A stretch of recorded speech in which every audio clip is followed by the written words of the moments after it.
դատանը գնացել է խորհրդակցական սենյակ, չի ասել երբ կհրապարակի, ասաց նախապես կտեղեկացնի։ Այսօր թե Այսօր, ենթադրվում է այսօր, դե հիմա չի ասել երբ, բայց նախապես կտեղեկացնի։ ինչպես է գնահատում դատարանի վարքագիծը։ Դե դատանի վարքագիծը դժվար է գնահատել, որովհետև դատանը ըստ էության լսողի դերում էր կողմերի փաստարկները, այսինքն այս բանը դժվար է ասել դատանը ինչ է անում։ Մենք կարող ենք ասել, որ մեղադրանքը ուղղակի այստեղ ընդհանրապես հանցագործության մասին խոսք չկա։ Իրենք ինչ են ասում են իբրև թե Ծառուկյանը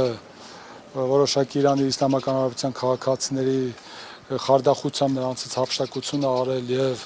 փողերի լվացում է կատարել, բայց մենք դատանում հստակ հիմնավորեցինք, որ այդ անձինք փաստաթղթեր են ստորագրել, որոնց իրենք են Պարկ Ծառուկյանին, որ իրենք այդ գումարները չեն վերադարձել, պարտավորվել են մինչև 26 թվականը վերադարձնել, հիմա չեն վերադարձնել եւ այս վարույթները ըստ էության շանտաժի հետ կապված սկսել են։ Մենք հիմնավորեցինք Իրանի Իսլամական Հանրապետության դատանի որոշումով, որ իրենք այս նույն process-ը այնտեղ են նաև սկսել եւ այնտեղի դատանը արձանագրել է, որ հանցագործություն չկա, քաղաքացիական գործընթացներ են եւ նաև համապատասխան իրենց իրավասու պետական մարմինները արձանագրել են, որ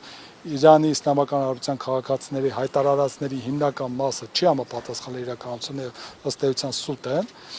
Այսինքն այն, որ ինչ որ ներկայացնում են, ակնհայտ է, որ այստեղ հանցագործություն ընդհանրապես գոյություն չունի, ասում են, տեսեք, հասարակ բան։ Ասում են, որ որոշակի ընկերությանը պատկանող գույքը հափշտակել է խարդախությամբ, ասում ենք այդ գույքը ումա պատկանում, ասում են այդ նույն ընկերությանը։ Ասում ենք լավ, այդ ընկերության գույքն է, պատկանում է այդ ընկերությանը։ Ոնց են հափշտակել, հափշտակվել է։ Հափշտակությունը, խարդախությունը դա նա է, որ դու այդ ընկերության կամ անձի սեփականությունից դուրս ես հանում, դարձնում ես քոնը։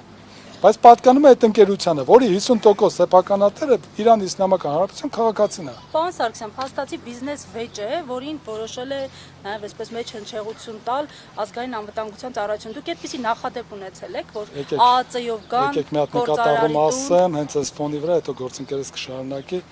Ուրեմն տեսեք, 2026 թվականի հունիսի 9-ին ընտրությունից հետո Գագիկ Ծառուկյանը կազմական գործերով պետք է մեկներ։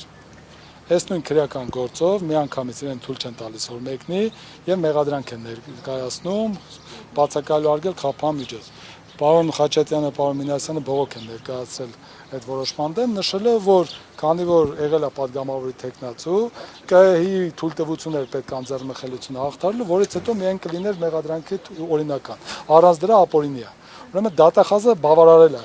իրենց բողոքը եւ արձանագրել է, որ այո, ապօրինի է մեղադրանքը։ Բայց ամսի 23-ին հաստատել է, մինչև ամսի 6-ը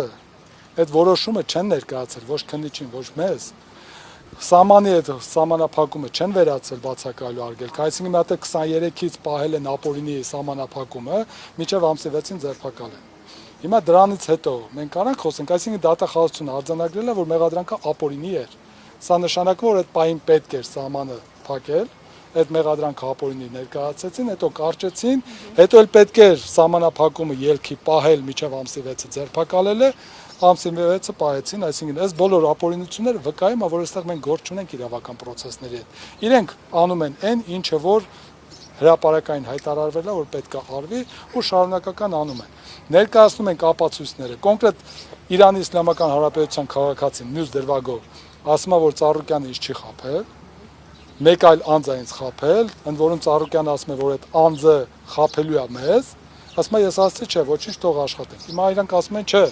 Ծառուկյանն է խաբել այդ անձի հետ միասին։ Այդ քաղաքացու տարերեսում է եղել։ Այս բանը դեռևս ոչ։ Հիմա դուք տեղեկություն ունեք Իրանի քաղաքացին ծագումով ադրբեջանցի է թե ոչ։ նման տեղեկություն չունեմ, չէ։